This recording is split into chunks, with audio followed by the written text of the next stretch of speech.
Definisi, teori menurut para ahli, dan tipe-tipe kepemimpinan. Kepemimpinan merupakan salah satu aspek penting dalam kehidupan, baik di lingkungan sekolah, organisasi, perusahaan, maupun masyarakat.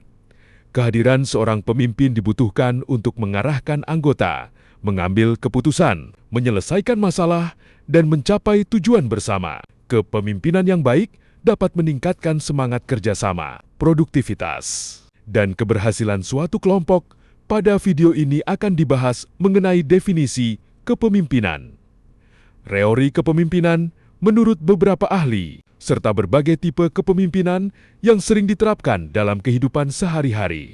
Secara umum, kepemimpinan adalah kemampuan seseorang untuk memengaruhi, mengarahkan, dan memotivasi orang lain agar bekerja sama dalam mencapai tujuan yang telah ditetapkan. Menurut George R. Terry, kepemimpinan adalah aktivitas memengaruhi orang lain agar mereka bersedia berusaha mencapai tujuan kelompok secara sukarela. Menurut Kuntz dan O'Donnell, kepemimpinan merupakan proses memengaruhi orang agar mau mengikuti dan bekerja untuk mencapai tujuan bersama. Menurut Robbins dan Judge, kepemimpinan adalah kemampuan seseorang untuk memengaruhi suatu kelompok menuju pencapaian visi atau tujuan organisasi. Dari berbagai definisi tersebut, dapat disimpulkan bahwa inti dari kepemimpinan adalah kemampuan untuk memengaruhi, membimbing, dan menggerakkan orang lain demi tercapainya tujuan bersama. Teori kepemimpinan menurut beberapa ahli. Para ahli mengembangkan berbagai teori untuk menjelaskan mengapa seseorang dapat menjadi pemimpin yang efektif. A.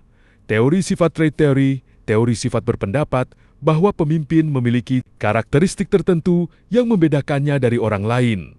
Beberapa sifat yang sering dikaitkan dengan pemimpin antara lain percaya diri, jujur dan berintegritas, bertanggung jawab, berani mengambil keputusan, memiliki kemampuan komunikasi yang baik, cerdas dalam memecahkan masalah. Teori ini menganggap bahwa sifat-sifat tersebut menjadi modal penting dalam memimpin sebuah kelompok. B. Teori perilaku behavioral theory. Teori perilaku muncul sebagai tanggapan terhadap teori sifat. Menurut teori ini, kepemimpinan bukan hanya ditentukan oleh karakter bawaan, tetapi juga oleh perilaku yang dapat dipelajari. Artinya, seseorang dapat menjadi pemimpin yang baik melalui pendidikan, pelatihan, pengalaman, dan pembelajaran. Pemimpin dinilai dari tindakan nyata seperti cara berkomunikasi, cara mengambil keputusan, kemampuan memotivasi anggota, cara menyelesaikan konflik, kemampuan membangun kerjasama tim. Teori ini memberikan harapan bahwa kemampuan memimpin bisa dikembangkan oleh siapa saja. Teori situasional menyatakan bahwa tidak ada satu gaya kepemimpinan yang cocok untuk semua kondisi. Pemimpin harus mampu menyesuaikan pendekatan dengan situasi yang dihadapi, seperti tingkat pengalaman anggota, tingkat kedewasaan tim, jenis pekerjaan, kondisi organisasi, tekanan waktu. Sebagai contoh, ketika anggota masih baru dan belum berpengalaman, pemimpin perlu memberikan arahan yang jelas dan rinci. Sebaliknya, jika anggota sudah ahli dan mandiri, pemimpin dapat memberikan kepercayaan lebih besar untuk mengambil keputusan sendiri. D. Teori transformasional. Teori transformasional menekankan bahwa pemimpin harus mampu membawa perubahan positif dalam organisasi. Pemimpin transformasional memiliki visi yang jelas, memberikan inspirasi kepada anggota, menjadi teladan, mendorong kreativitas dan inovasi, membantu anggota mengembangkan potensi terbaik mereka. Dengan gaya ini, pemimpin tidak hanya fokus pada pencapaian target, tetapi juga pada perkembangan individu dan perubahan organisasi ke arah yang lebih baik. Tipe-tipe kepemimpinan. 1. Kepemimpinan otoriter, authoritarian leadership. Kepemimpinan otoriter adalah gaya kepemimpinan di mana seluruh kekuasaan dan pengambilan keputusan berada di tangan pemimpin. Pemimpin menetapkan aturan, memberikan instruksi secara langsung, dan mengharapkan anggota mengikuti perintah tanpa banyak mempertanyakan atau memberikan masukan. Pada tipe ini, komunikasi cenderung berjalan satu arah, yaitu dari pemimpin kepada anggota. Pemimpin memiliki kontrol penuh terhadap jalannya organisasi atau tim. Ciri-ciri: semua keputusan ditentukan oleh pemimpin. Anggota memiliki sedikit kesempatan untuk menyampaikan pendapat. Pengawasan dilakukan secara ketat, disiplin dan kepatuhan sangat ditekankan. Kepemimpinan demokratis adalah gaya kepemimpinan yang melibatkan anggota dalam proses pengambilan keputusan. Pemimpin menghargai pendapat, ide, dan saran dari setiap anggota sebelum menentukan kebijakan atau langkah yang akan diambil. Walaupun keputusan akhir tetap berada di tangan pemimpin, prosesnya dilakukan melalui komunikasi dan musyawarah, sehingga anggota merasa dihargai dan memiliki peran penting. Ciri-ciri kebebasan kerja diberikan kepada anggota. Pemimpin melakukan pengawasan seminimal mungkin. Anggota memiliki tanggung jawab besar terhadap hasil pekerjaannya.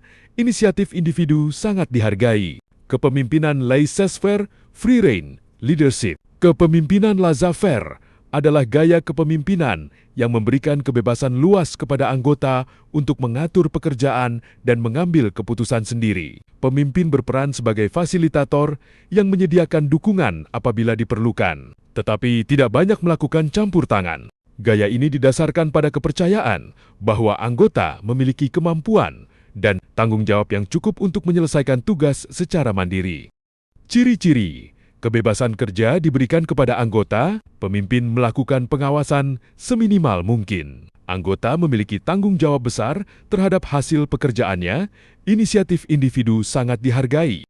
Kepemimpinan transformasional, transformational leadership. Kepemimpinan transformasional adalah gaya kepemimpinan yang berfokus pada perubahan positif, inovasi, dan pengembangan potensi. Anggota, pemimpin tidak hanya mengejar target organisasi, tetapi juga mendorong setiap individu untuk berkembang dan mencapai kemampuan terbaiknya. Pemimpin transformasional memberikan inspirasi melalui visi yang jelas menjadi teladan dan menciptakan budaya kerja yang mendukung pembelajaran serta kreativitas. Ciri-ciri memiliki visi jangka panjang, mendorong inovasi dan perubahan, memberikan motivasi serta inspirasi kepada anggota, mendukung pengembangan kemampuan individu, menjadi contoh dalam sikap dan tindakan. Kepemimpinan karismatik, karismatik leadership. Kepemimpinan karismatik adalah gaya kepemimpinan yang mengandalkan daya tarik pribadi, kepercayaan diri, kemampuan komunikasi, dan visi yang kuat untuk memengaruhi orang lain. Anggota mengikuti pemimpin bukan hanya karena jabatan, tetapi juga karena rasa percaya dan kekaguman terhadap kepribadiannya. Pemimpin karismatik mampu membangkitkan semangat, optimisme, dan loyalitas dalam tim. Ciri-ciri memiliki kemampuan berbicara yang persuasif, menjadi inspirasi bagi anggota, memiliki visi yang jelas dan meyakinkan, mampu membangun hubungan emosional dengan pengikut.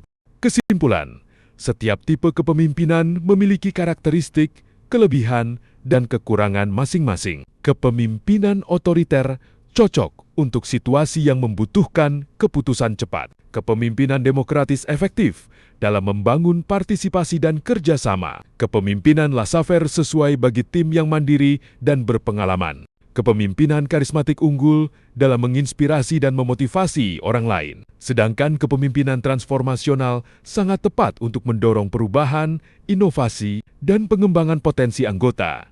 Pemimpin yang efektif biasanya tidak terpaku pada satu gaya saja, tetapi mampu menyesuaikan tipe kepemimpinannya dengan situasi, kebutuhan organisasi, dan karakteristik anggota tim agar tujuan bersama dapat dicapai secara optimal. Pada akhirnya, kepemimpinan bukan hanya tentang kemampuan memimpin orang lain, tetapi juga tentang kemampuan memimpin diri sendiri.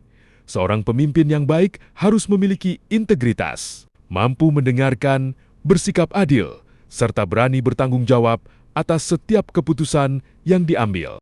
Kepemimpinan juga merupakan keterampilan yang dapat terus dikembangkan melalui pengalaman, pembelajaran, dan kemauan untuk memperbaiki diri. Oleh karena itu, setiap orang memiliki kesempatan untuk menjadi pemimpin yang baik, baik dalam lingkup, keluarga, sekolah, organisasi, maupun dunia kerja. Demikian pemaparan dari kelompok kami mengenai definisi kepemimpinan, teori kepemimpinan menurut beberapa ahli, serta tipe-tipe kepemimpinan.